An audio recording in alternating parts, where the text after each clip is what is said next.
How do you explain when things don't go as we assume?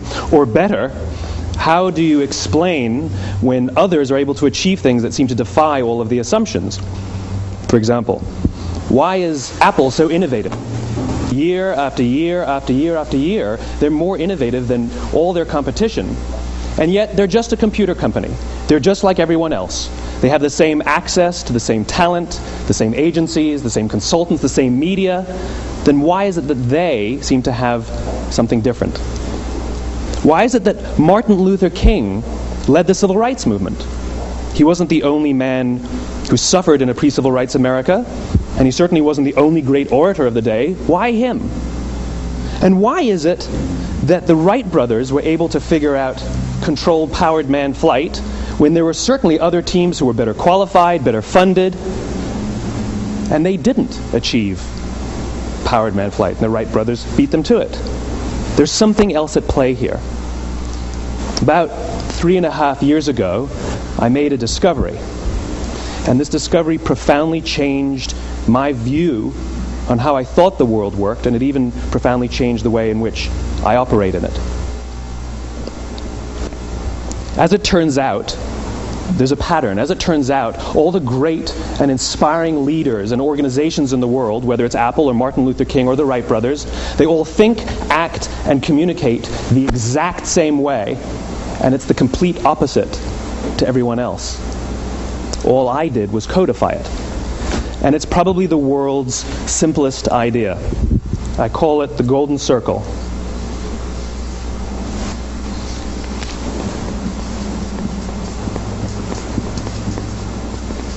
Why, how, what? This little idea explains why some organizations and some leaders are able to inspire where others aren't. Let me define the terms really quickly. Every single person, every single organization on the planet knows what they do, 100%. Some know how they do it, whether you call it your differentiating value proposition or your proprietary process or your USP. But very, very few people or organizations know why they do what they do. And by why, I don't mean to make a profit. That's a result. It's always a result. By why, I mean what's your purpose? What's your cause? What's your belief? Why does your organization exist? Why do you get out of bed in the morning? And why should anyone care? Well, as a result, the way we think, the way we act, the way we communicate is from the outside in. It's obvious. We go from the clearest thing to the fuzziest thing.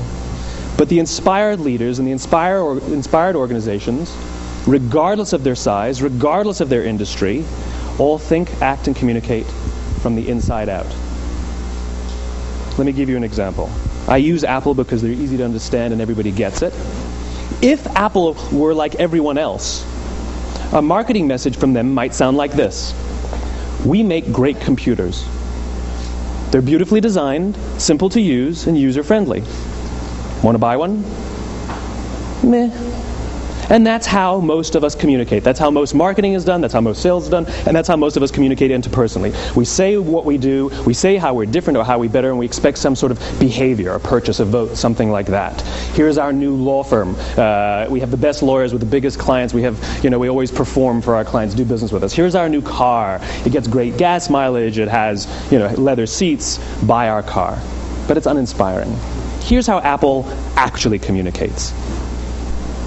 Everything we do, we believe in challenging the status quo. We believe in thinking differently. The way we challenge the status quo is by making our products beautifully designed, simple to use, and user-friendly. We just happen to make great computers. Want to buy one? Totally different, right? You're ready to buy a computer from me. All I did was reverse the order of the information. What it proves to us is that people don't buy what you do, people buy why you do it. People don't buy what you do, they buy why you do it. This explains why every single person in this room is perfectly comfortable buying a computer from Apple. But we're also perfectly comfortable buying an MP3 player from Apple, or a phone from Apple, or a DVR from Apple. But as I said before, Apple's just a computer company. There's nothing that distinguishes them structurally from any of their competitors. Their competitors are all equally qualified to make all of these products. In fact, they tried. A few years ago, Gateway came out with flat-screen TVs. They're eminently qualified to make flat-screen TVs. They've been making flat-screen monitors for years. Nobody bought one. and Dell. Dell came out with MP3 players and PDAs. And they make great quality products, and they can make perfectly well-designed products, and nobody bought one. In fact, talking about it now, we can't even imagine buying an MP3 player from Dell. Why would you buy an MP3 player from a computer company? But we do it every day. People don't buy what you do, they buy why you do it. The goal is not to do business with everybody who needs what you have. The goal is to do business with people who believe what you believe. Here's the best part. None of what I'm telling you is my opinion. It's all grounded in the tenets of biology, not psychology, biology. If you look at a cross-section of the human brain, looking from the top down, what you see is the human brain is actually broken into three major components that correlate perfectly with the golden circle. Our newest brain, our Homo sapien brain, our neocortex, corresponds with the what level. The neocortex is responsible for all of our rational and analytical thought and language. The middle two sections make up our limbic brains, and our limbic brains are responsible for all of our feelings, like trust and loyalty. It's also responsible for all human behavior, all decision-making, and it has no capacity for language. In other words, when we communicate from the outside in, yes, people can understand vast amounts of complicated information like features and benefits and facts and figures. It just doesn't drive behavior. When we communicate from the inside out, we're talking directly to the part of the brain that controls behavior, and then we allow people to rationalize it with the tangible things we say and do. This is where gut decisions come from. You know, sometimes you can give somebody all the facts and your figures and they say, I know what all the facts and details say, but it just doesn't feel right. Why would we use that verb? It doesn't feel right. Because the part of the brain that controls decision-making doesn't control language. And the best we can muster up is, I don't know, it just doesn't feel right. Or sometimes you say you're leading with your heart or you're leading with your soul. Well, I hate to break it to you, those aren't other body parts controlling your behavior. It's all happening here in your limbic brain, the part of the brain that controls decision-making and not language. But if you don't know why you do what you do, and people respond to why you do what you do, then how will you ever get people to vote for you or buy something from you, or more importantly, be loyal and want to be a part of what it is that you do? Again, the goal is not just to sell people who need what you have. The goal is to sell to people who believe what you believe. The goal is not just to hire people who need a job. It's to hire people who believe what you believe. I always say that, you know, there's if you hire people just because they can do a job, they'll work for your money. But if you hire people who believe what you believe, they work for you with blood and sweat and tears. And nowhere else is there a better example of this than with the Wright brothers. Most people don't know about Samuel Pierpont Langley. And back in the early 20th century, the pursuit of powered man flight was like the dot-com of the day. Everybody was trying it. And Samuel Pierpont Langley had what we assume to be the recipe for success. I mean, even now, you ask people, why did your product or why did your company fail? And people always give you the same permutation of the same three things. Undercapitalized, the wrong people, bad market conditions. It's always the same three things. So let's explore that. Samuel Pierpont Langley was given $50,000 by the War Department to figure out this flying machine. Money was no problem. He held a seat at Harvard and worked at the Smithsonian and was extremely well connected. He knew all the big minds of the day. He hired the best minds money could find, and the market conditions were fantastic. The New York Times followed him around everywhere, and everyone was rooting for Langley.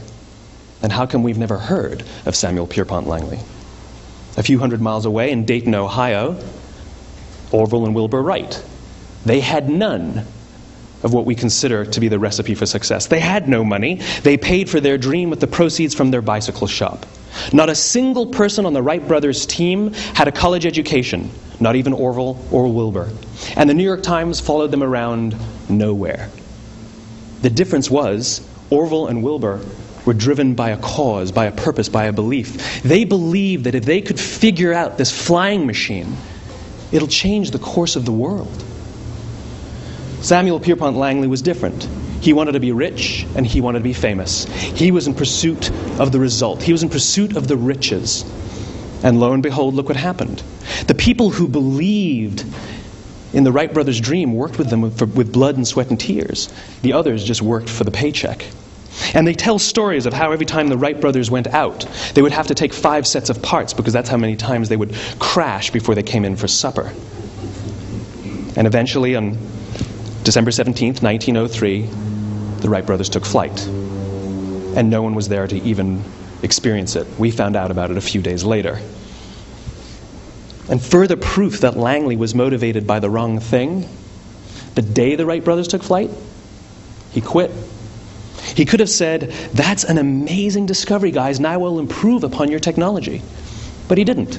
He wasn't first. He didn't get rich. He didn't get famous. So he quit. People don't buy what you do, they buy why you do it. And if you talk about what you believe, you will attract those who believe what you believe. Well, why is it important to attract those who believe what you believe? Something called the law of diffusion of innovation. And if you don't know the law, you definitely know the terminology. The first 2.5% of our population are our innovators. The next 13.5% of our population are our early adopters. The next 34% are your early majority, your late majority, and your laggards. The only reason these people buy touch-tone phones is because you can't buy rotary phones anymore.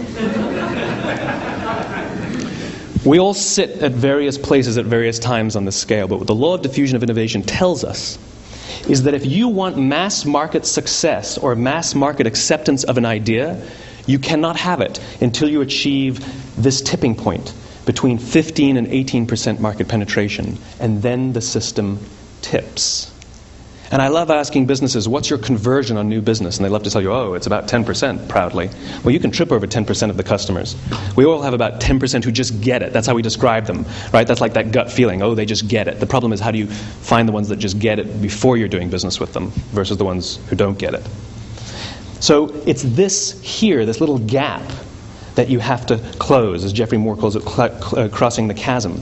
Because you see, the early majority will not try something until someone else has tried it first. And these guys, the innovators and the early adopters, they're comfortable making those gut decisions. They're more comfortable making those intuitive decisions that are driven by what they believe about the world, and not just what product is available. These are the people who stood online for 6 hours to buy an iPhone when they first came out, when you could have just walked into the store the next week and bought one off the shelf. These are the people who spent $40,000 on flat-screen TVs when they first came out, even though the technology was substandard. And by the way, they didn't do it because the technology was so great. They did it for themselves. It's because they wanted to be first. People don't buy what you do, they buy why you do it. And what you do simply proves what you believe. In fact, people will do the things that prove what they believe. The reason that person bought the iPhone in the first 6 hours, or stood in line for 6 hours, was because of what they believed about the world and how they wanted everybody to see them. They were first. People don't buy what you do, they buy why you do it. So let me give you a famous example, a famous failure and a famous success of the law of diffusion of innovation. First, the famous failure.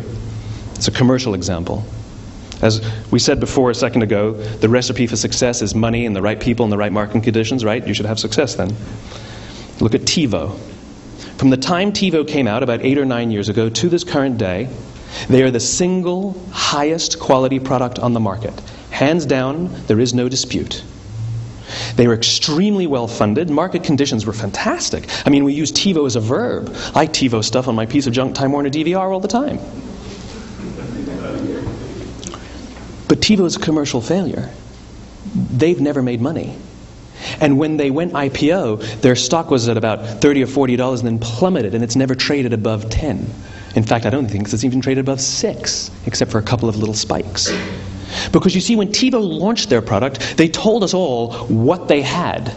They said, we have a product that pauses live TV, skips commercials, rewinds live TV, and memorizes your viewing habits without you even asking. And the cynical majority said, we don't believe you, we don't need it, we don't like it, you're scaring us. What if they had said, if you're the kind of person who likes to have total control over every aspect of your life, boy, do we have a product for you. It pauses live TV, skips commercials, memorizes your viewing habits, etc., etc. People don't buy what you do, they buy why you do it, and what you do simply serves as the proof of what you believe. Now let me give you a successful example of the law of diffusion of innovation. In the summer of 1963, 250,000 people showed up on the Mall in Washington to hear Dr. King speak. They sent out no invitations, and there was no website to check the date. How do you do that? Well, Dr. King wasn't the only man in America who was a great orator. He wasn't the only man in America who suffered in a pre-civil rights America. In fact, some of his ideas were bad. But he had a gift. He didn't go around telling people what needed to change in America. He went around and told people what he believed. I believe, I believe, I believe, he told people. And people who believed what he believed took his cause and they made it their own, and they told people. And some of those people created structures to get the word out to even more people. And lo and behold, 250,000 people showed up on the right day, on the right time to hear him speak. How many of them showed up for him? 0. They showed up for themselves.